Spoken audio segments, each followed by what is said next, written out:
don't be stop. The way you shake it is your back. It do me does. Hey, bro, how's it going? Hey, good evening. Evening. So, for everybody that was wondering, these are the faces behind the voice. I'm going to let Samson introduce himself. I'm Christian, and then Samson, the floor is yours. I will go after you. Greetings. I go by the name of Samson, of course, as already stated. I'm from Malawi. It's a small country in Southeast Africa. We export tobacco, maize, and many other various agricultural products.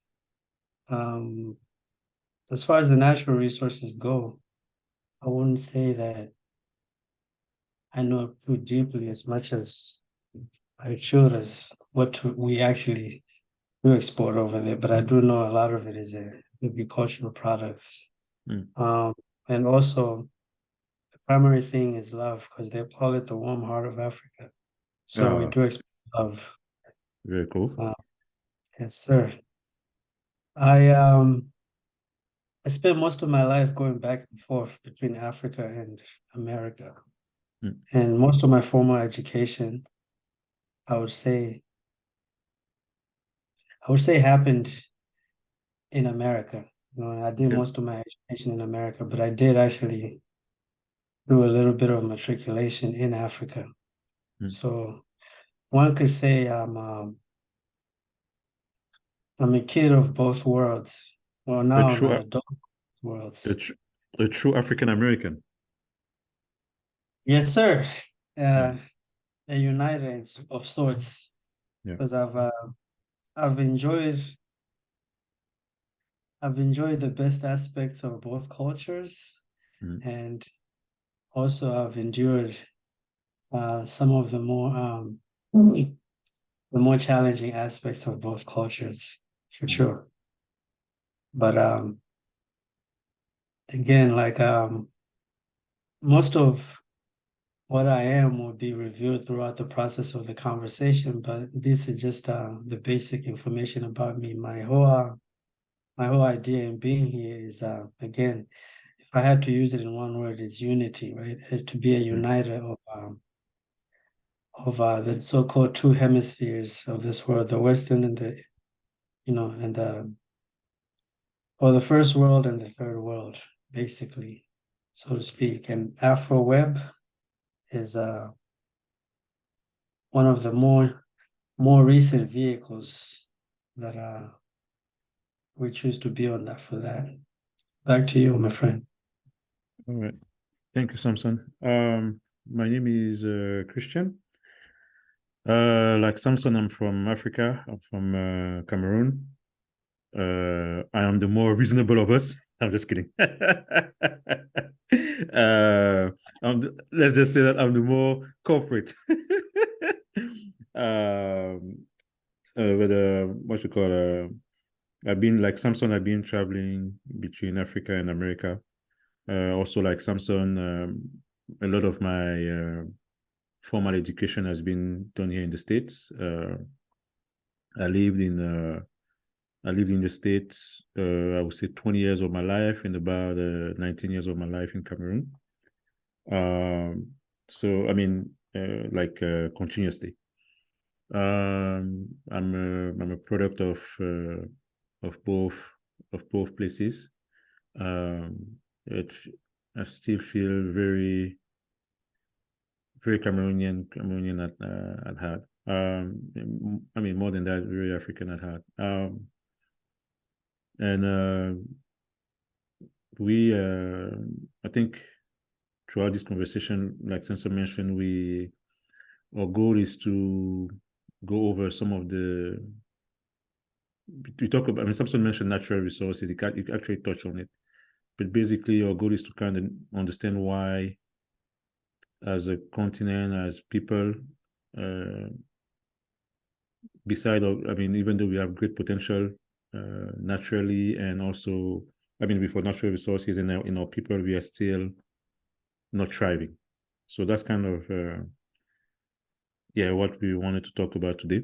We're doing this podcast with video this time, and so that you can see the faces behind the voice. So, Samson, now that we've introduced ourselves and everybody's kind of aware of who we are, where we are from, so why do you think, although we are blessed, meaning, well, let's say I'm talking about African countries, I'm talking about the Black diaspora, meaning African American, Afro, Brazilians, Black people over the world, although we are blessed with our resources, blessed with our many talents, we are still not thriving globally. Yes, we are still not thriving as people. We're like behind. You're saying we're behind in the Economically, for sure. industrial, economic Yes. sphere, right? Yeah. Well, I think I don't know about Cameroon per se, but I know Malawi for sure. There's a lack of infrastructure, right? Okay. To like accommodate, certain things that the Western world enjoys, or certain avenues of prosperity that the Western world enjoys. Is it the same thing in Cameroon as far as like? Yes, infrastructures are lacking. We don't. I mean, we are trying to make strides, but we don't have nearly as many roads as we should, right? As many well-built roads, and if you don't have those roads, you can't, you cannot transport goods at a high speed. People can move. There are some distances that should take 2 hours that take 4. See, because of the bad state of the roads. So, but we are trying to make progress, but it's very, very slow, very slow. How is the power grid and maybe irrigation system in your Cameroon? Yeah. All the Cameroonians will attest to that. The power grid is very not very we good. have rolling blackouts. I mean, yes, last same time thing I was in in Malawi, we would have on a schedule. We'll be on a schedule, like, you know what I mean. Maybe like the whole day there's no light. Sometimes there's no water. It's and it's a frustration that everybody's really, you know what I mean. Is really dealing with at that time. So those types of things can also lend to as why, the economy, maybe economies of Africa, because we're just talking about 2 countries here. Already we're talking about the power grid problem and, irrigation problem, right? Which also metastasizes into communication. A communication problem and also a transportation problem. Like you said, your roads are an issue, right?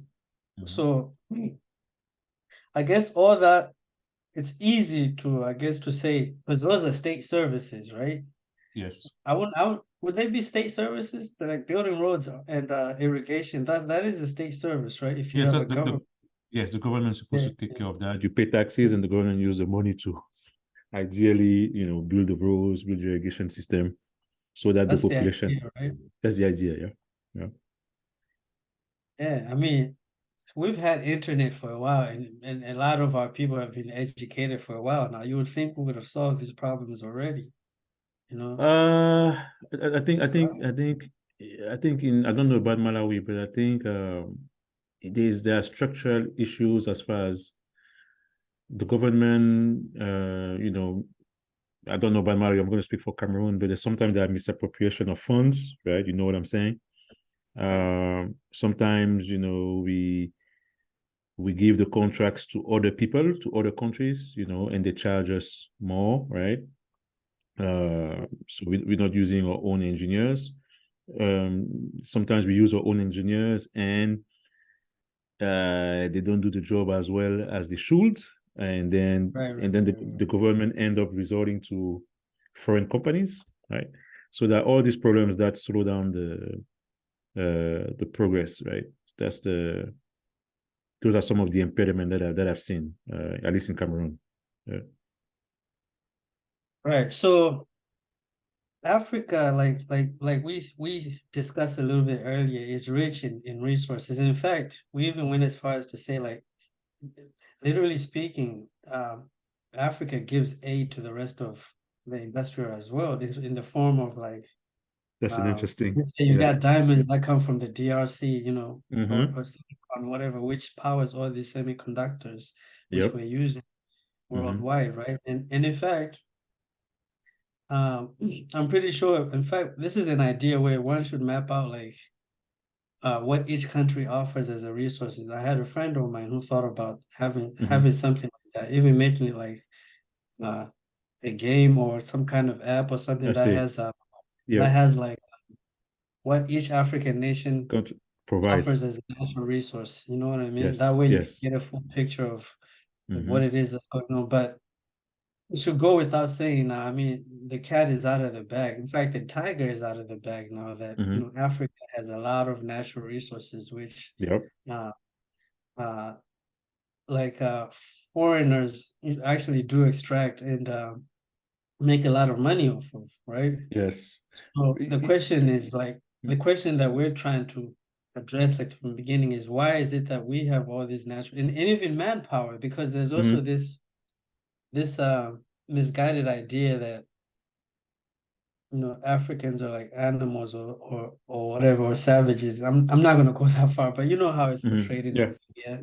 You know, and Mhm. some most people that I've talked to when I come here, they think like unless they have exposure, but the normal off the street person thinks like Africa is a jungle. You know, it's Yes. they That don't we know live in about South we, Africa. They don't know about we live in trees. Yeah. you know what I mean? So Mhm.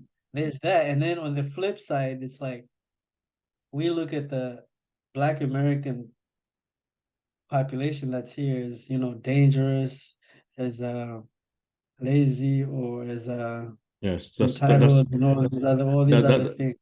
that's also a misconception that Africans have, and that's a misconception that bothers me a lot.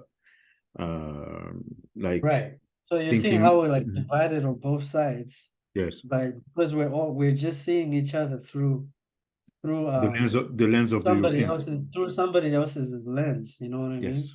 Yeah. So it's because I assimilated to both worlds. I was able to like grow up through life and know, okay, this is what's being played here.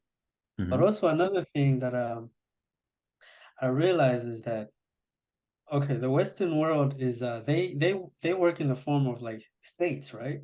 Yeah. They have states.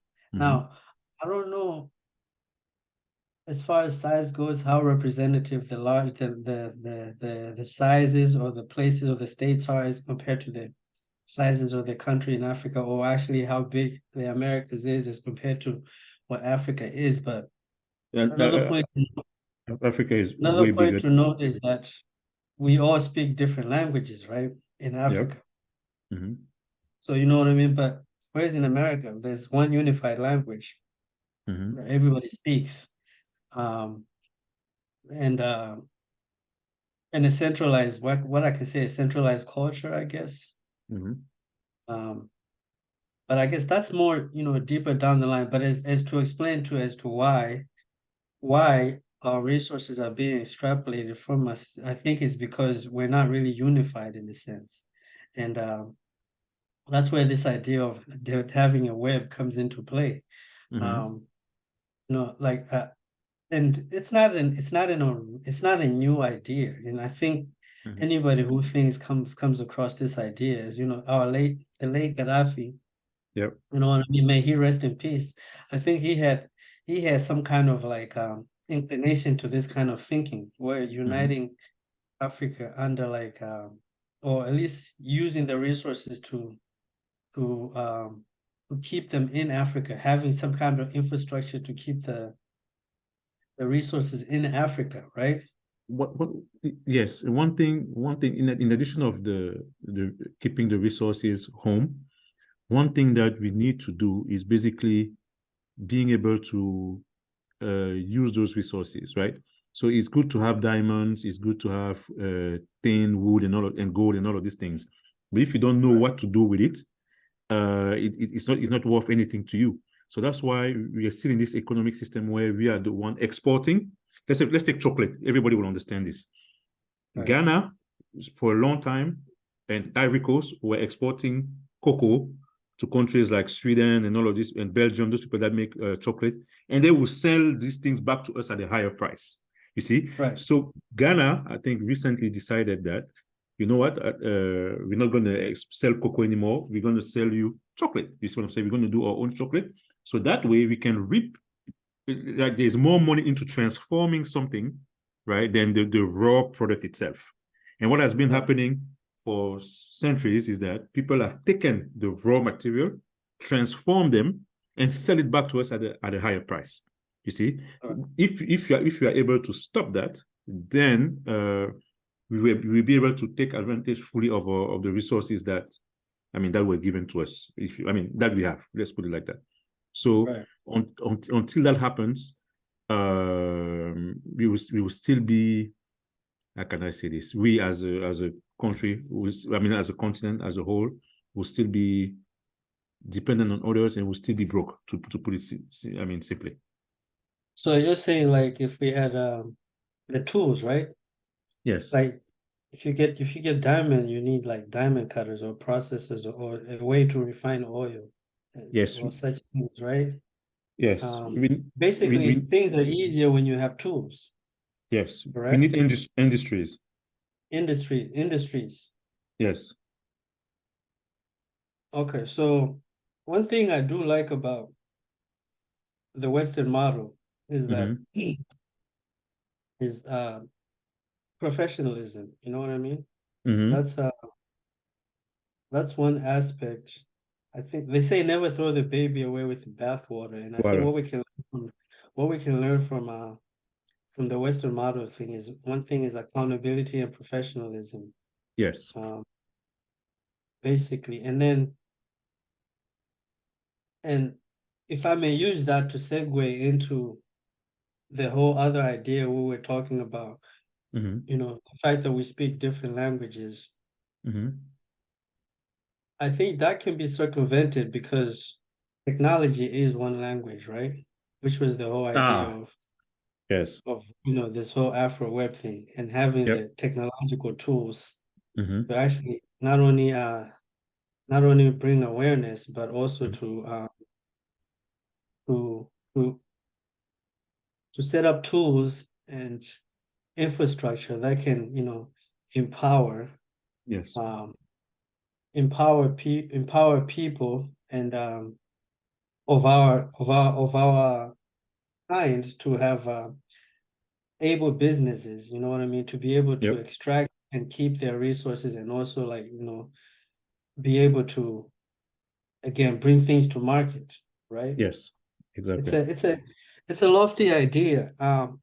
Notice we're not going into why this can't be done, because that's a moot point. It really shouldn't be. It really shouldn't be a problem if there's unity. You know what I mean? It really shouldn't be a problem if there's unity. Why is unity such an essential component of getting of the mission of AfroWeb, or getting this technological infrastructure in place and accessible to our peers? Well, because we need a power base, right? A power base to be able to launch and perform from. Now, I think if we can scale this down to like a family, right? Like, if you have a strong family, you have a strong power base. If you have, you know, because now you're not really reliant on, you know, outside forces for certain essentials of daily life, you know, or to cater to certain psychological aspects, physical needs, and so forth, right? So I think there's a lot of credence to the whole divide and conquer aspect of war, that, you know, people speak of is because when you don't have a strong family, again, scaling this idea down, Yep. when you're not, in a strong family base, you're pretty much helpless, right? Yep. Yep. And you are easy to pick apart.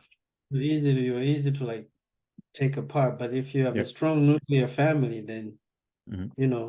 you don't fall victim to certain things because in the back of your mind you have, one, many people that are counting on you, and then two, Mhm. you also have many people that you You can can count rely on. on. Yep. You know what I mean? So now if you scale that concept up, um, if we as Africans are united under the need for a stable and sustainable future for our young ones and also Mhm. for our land, Mhm. then then it becomes easy what the duty is for us. It is, you know, to have a system that is self-reliant. And I think that's why uh, Afro Web came into being as an idea. It's not so much to say um, everything should be so Afrocentric. It's really more so like humanity, but we have to put first thing first. Mhm. We need to have a strong family Mhm. before we can even go out to help others, right? And Yep. if we were to say if Africa was represented as a family, we would say we're divided, you Yes. know. Definitely. And the Definitely. proof in that is that we have all the essential components that we need, but we're Mhm. not really competing per se. There's a lot of leaders using countries as their personal bank accounts, Be and careful. everybody. No names. No name drop. Don't drop names. Don't drop names. We still want to I go back mean, home. We still want to go back home. I mean, Don't drop names. that's why I say leaders. I say leaders Uh, using countries, and it's not just African leaders. It's any mhm. any any kind of. I've noticed a tendency to use the countries as their own personal bank accounts, and Yep. everybody Yep. has the idea of turn the lights out when you're finished. You know what I mean? So That's correct. so and there may be a cognizant force behind that. Who knows? But the whole point is the solutions are going to come from within and without, and we're not going to get away from technology. Technology Mm. is already out of the bag. So we Yep. have to be able to use it as a tool, you know what I Mhm. mean? To be able to empower ourselves. So First, uh-huh. then my question is this. So we know we have this issue as far as our infrastructure, right? Those are some of the main issue. We know we have the resources. We know we have problem in our infrastructure. We know we have we still have some issues as far as we know that technology, we're using that word as like I say, as a general concept, can help us solve those issues. We've already established that if we were industrialized, we were able to take advantage of our natural resources, right? Right. Now, there's a clear demarcation between people that live on the continent and Mhm. Africans or African Americans or African, I mean, I would call it the Black diaspora that live outside of Africa. Right. Uh, so one of the things that I think those both of those parties have to work together. It's essential. Unity, right? Yes, it is essential because I mean, I think the cat is also out of the bag with this. Everybody knows this. And I mean, the Italians, the Chinese have done this. Or every diaspora has done this. They work together. Yes. So basically, the diaspora, not that the diaspora is more important than the people that are back home, but it is as important because it can provide the part of the fuel that is needed for development. You see what I'm saying? So Right. one of the strategies, and a lot of people are a lot of how do you say uh African descendant, a lot of black people, let's say it like that, a lot of Black people actually a lot of Africans actually send a lot of money back home. You see what I Right. mean? But Right. that money is used to survive. It's not reinvested. It's not always a good percentage of it is not reinvested into businesses or activities that are able to generate an economy. You see what I mean? Right.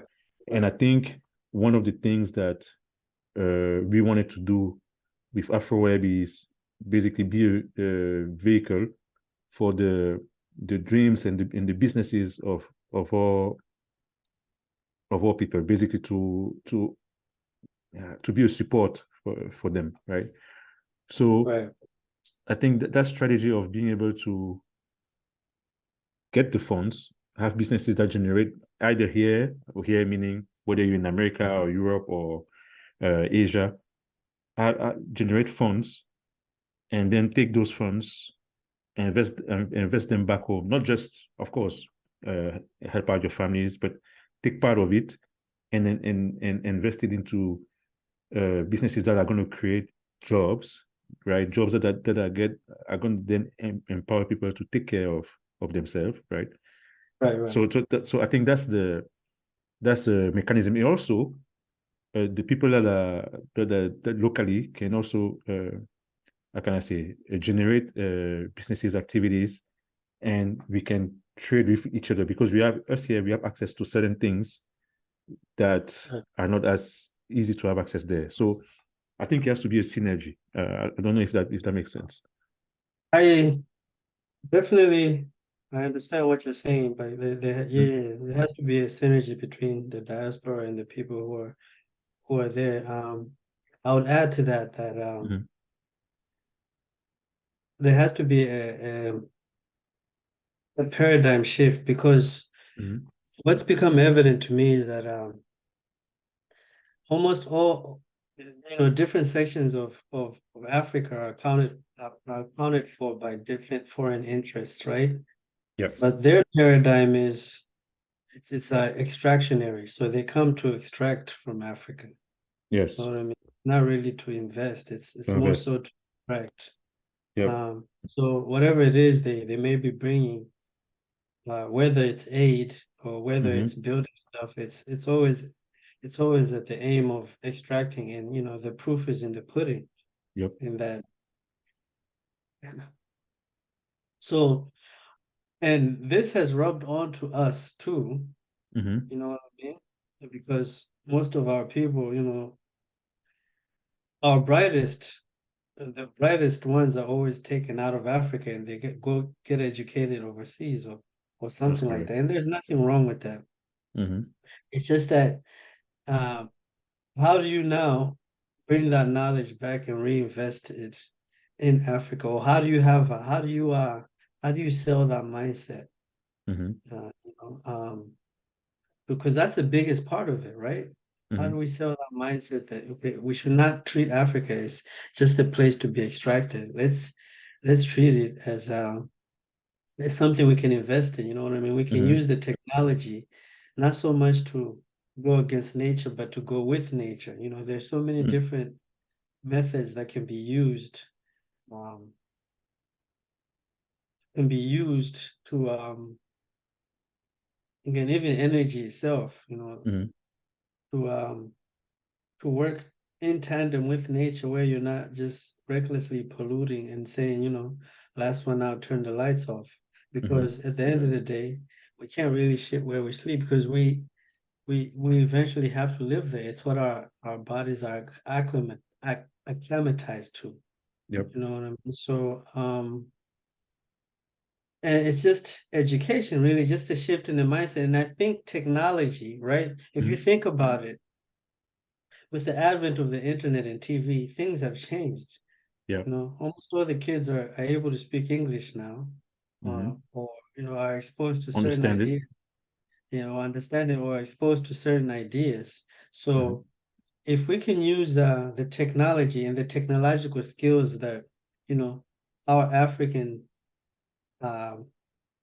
brothers and sisters possess, to show them that, okay, look, this land is capable of, this is what we have. Because I don't think a lot of people know. They think that Africa is poor. Even our own people think that Yeah. Africa is poor. They don't understand that the very simple concept that we give aid to the rest of the world. You know what I Yeah, mean? that's a very Not that's a diamonds, all these other things, like gold, Mhm. whatever it is, it's all coming from.